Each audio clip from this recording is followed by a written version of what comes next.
I was reading about Judas betraying Jesus for 30 pieces of silver, but then I found something strange in the Old Testament. Ahithophel? Yeah, David's counselor, the one who betrayed the anointed king.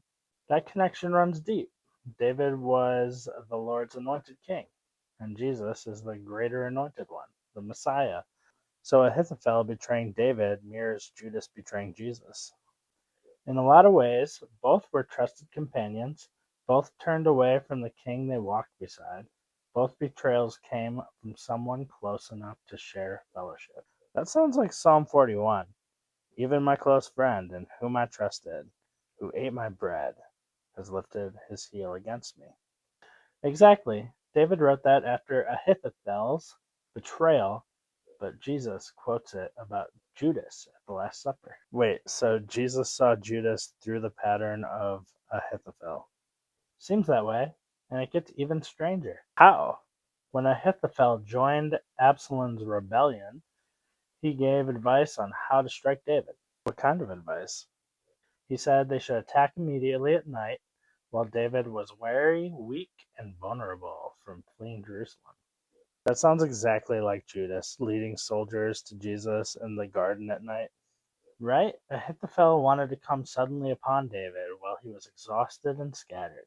Judas comes to Jesus in Gethsemane after midnight while the disciples are tired and disoriented, and both kings had just crossed the Kidron Valley. Yes, David crosses the Kidron Valley weeping during Ahithophel's betrayal. Jesus crosses the Kidron Valley on the night Judas betrays him. That can't be accidental. And both scenes happen on the Mount of Olives. David ascends it crying, and Jesus prays there in agony. The parallels are incredible. Even the strategy matches. What do you mean? Ahithophel specifically said, I will strike down only the king. That's exactly what happened with Jesus. Judas identified Jesus with a kiss, so the soldiers could seize him alone.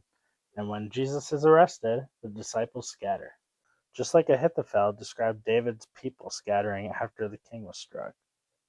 Exactly. The shadow becomes reality in Christ. And both betrayers end up the same way. They both hang themselves. It's amazing how the Old Testament keeps forming these patterns. Because David's story was never just about David.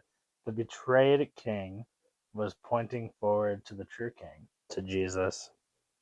Through the betrayal of the Anointed One came redemption for the world. Jesus willingly walked into the betrayal.